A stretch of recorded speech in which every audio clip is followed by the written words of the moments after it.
Ajaa'ibni addunyaa kana guyyaa guyyaatti dabalaa bula. Har'ayyoo tokko dhalate borimmoo kan biraatu mul'ate argama.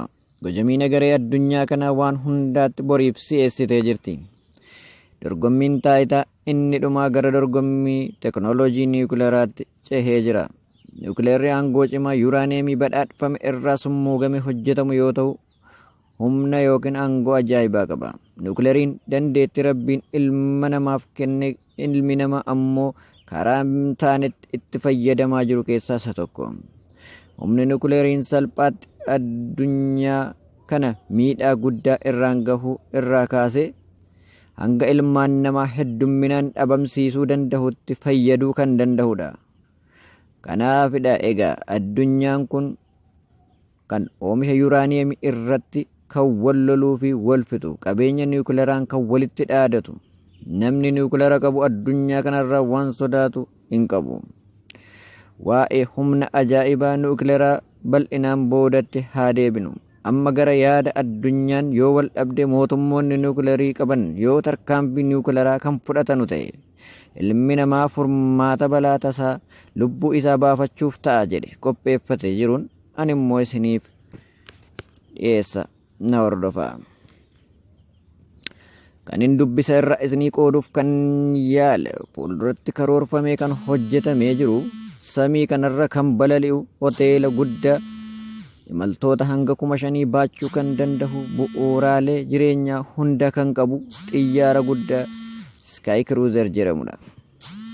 Yaadrimeen kun bu'uurri yaada kana hojjechuu kan dhiyaate Toonii Holmestan kan jedhamu lammii biyya Swiidiniiti yoo ta'u, dizaayiniin isaa kan hojjetame immoo ogeessa hojii fi oomisha fiilmii kan saayinsiif teknooloojii viidiyoo infoogiraafiitiin beekamu daayireektara piroodiwusara fiilmii kan ta'e lammii biyya Yemanii akka warra Awurooppaatti bara 1990 kan dhalate Hashim Algaahiliitiini.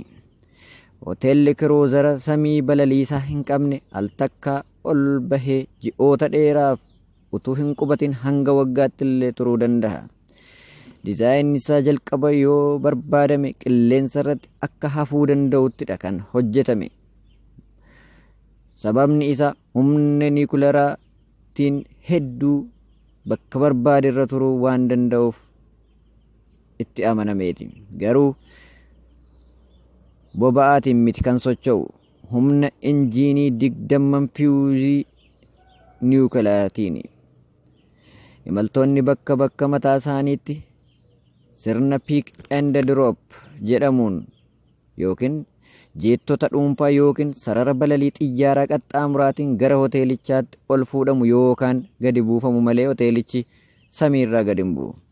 Suphiinsii fi haaressi illee yoo barbaachise akkuma dooniin garba gubbaatti wayim galaana gubbaatti suphamaa deemu innis qilleensa irratti suphiinsi taasifamaafi. Akkaataa yaada namicha hoteela kiruuzara samii kana uumeetti fuuldurri geejibaa akka kanatti fooyya'uu qaba. Algaaliin akka jedhetti yeroon kun kan itti balaliisaa barbaadan miti. Hoteelli kun akkaataa fedhii isaatiin duumessa olittis ol ba'ee balali'uu kan danda'u yoo ta'u, artifishaal intelligensii yookaan kompiitara nama hubatuun kan hoogganamu ofiin hoogganu ta'uu itti amana. Kan biraa mil'uu samii gad digirii 360 kan qabu kutaa bashannanaa aartii, dukkana bittaa, suuqii bittaa, buufata ispoortii, baariif reestooraantii, iddoo taphaa, agarsiisa siniimaa, bakka cidhaa, gaandaa bishaan daakaa, galma walga'ii fi waan hundaa kan of keessaa qabudha.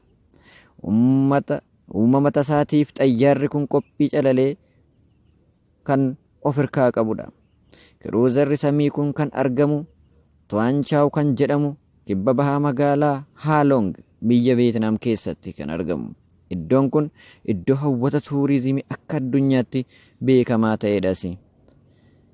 Waan nu dhaggeeffattaniif galatoomaa. Sagantaa biraa akkan qabadhee dhufutti haala barbaachisuun hiriyoota qabdaniin gahuu yaala. Galatoomaa.